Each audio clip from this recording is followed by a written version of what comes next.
It's your boy, Jacob, and today we're talking about peace. Peace is proving you care more about each other than winning an argument. So, if you had an argument with someone and you feel like that relationship is broken, peace can help you rebuild that relationship. It's like building a bridge. Bridge. You can build a bridge out of anything. Legos, popsicle sticks, spaghetti, and even trash. Sometimes we throw things away without thinking about how much we really need them. So I'm going to recycle this big, beautiful bin of garbage by building a bridge. Let's do this!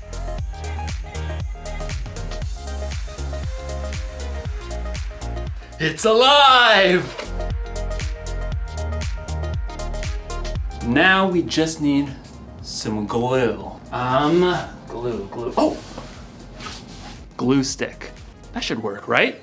Everything you build needs the right kind of glue to hold it all together. Without the right kind of glue, everything can kind of fall apart. Now, ladies and gentlemen, I present to you the Recycle Bridge!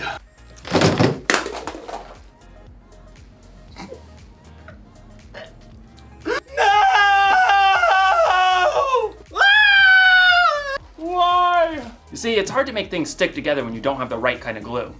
As you'll discover in today's story, helping people stick together takes the right kind of glue too. So, stick around. You see what I did there? Stick.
The Bible. It's 66 books of history, stories, letters, and poetry that fit together to form God's one big story.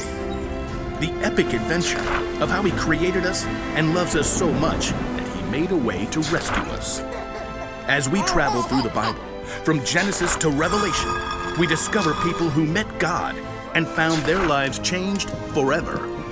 Now, for an amazing story, inspired by the book of Colossians, chapter 3, verse 15. In a letter written to the Colossian church, the Apostle Paul wrote, "Let the peace that Christ gives rule in your hearts. As parts of one body, you were appointed to live in peace and be thankful."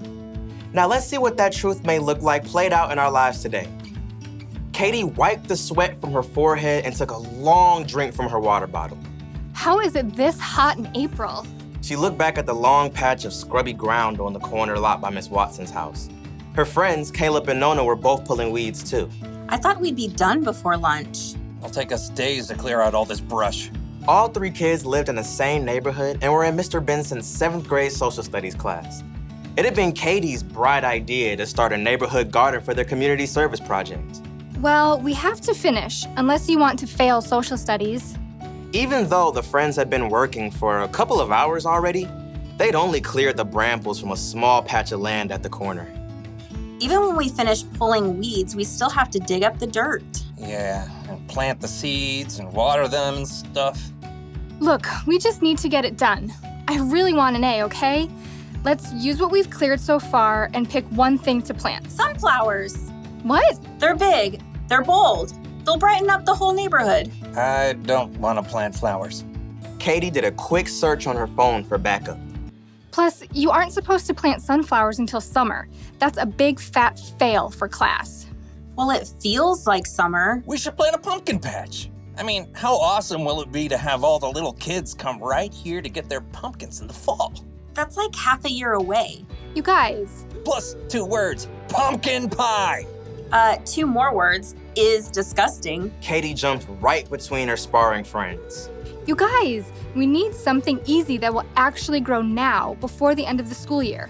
I looked it up. She held up her phone and showed them a picture of small flowers with viney green stalks. What are those even? You have got to be kidding me. Katie checked her screen again. Petunias. We can plant them right here by the stop sign. They grow super fast, we'll get a good pick for class, and then we're done. I thought the whole point of this was to help people. Petunias are nice. This is ridiculous. Something that small will just get overrun by all the weeds we haven't pulled. You got a better idea? Yeah, sunflowers. You know, something big and beautiful. Or pumpkins. Katie ripped off her gardening gloves and hurled them into the dirt.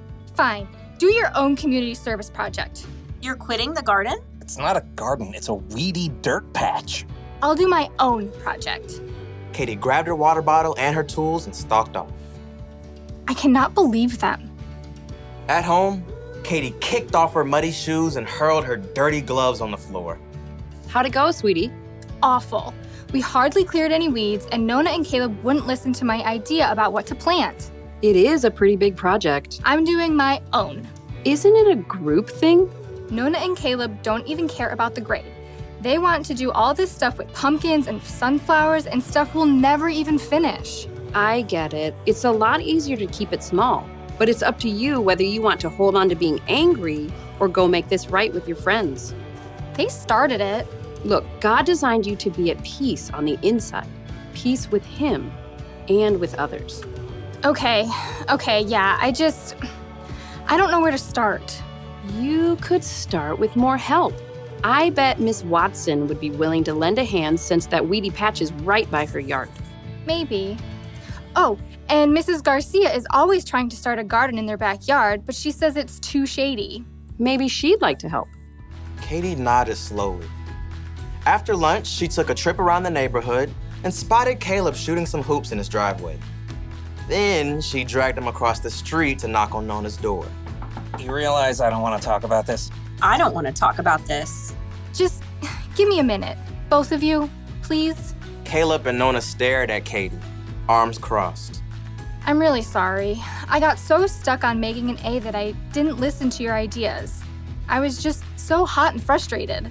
Katie's friends waited. I talked to Mrs. Watson and the Garcias and that family with the little kids by the stop sign. They all want a garden, like a big vegetable garden. They want to help us. Really?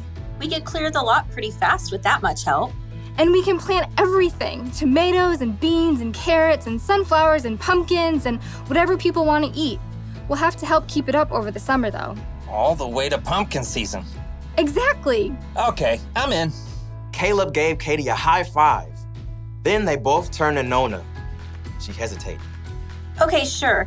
But you're not gonna get me to eat pumpkin pie, because sweet potato is way better. Deal. The Garcias can help out tomorrow afternoon, so we can get back to it then. Katie headed home, relieved that she was on good terms with her friends again and at peace on the inside. She was living out the truth of Paul's words. Let the peace that Christ gives rule in your hearts. As parts of one body, you were appointed to live in peace and be thankful.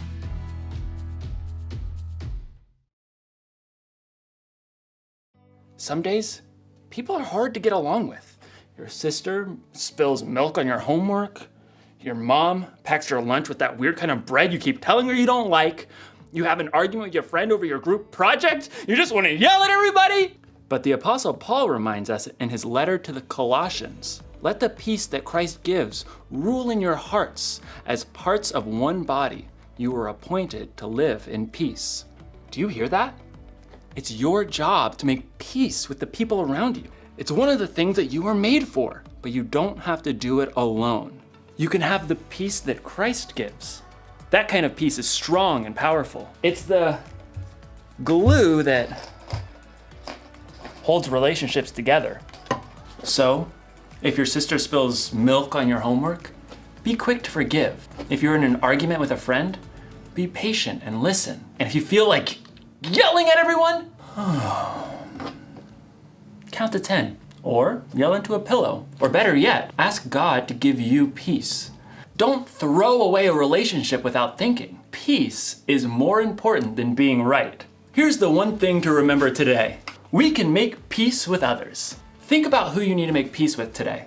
Ask someone you trust for ideas on how to take the first step. You'll probably need a little creativity, and you'll definitely need the right kind of glue. Super glue. This ought to do the trick. When you see me next, I'll have a bridge that will truly last. Well, I'll see you next time.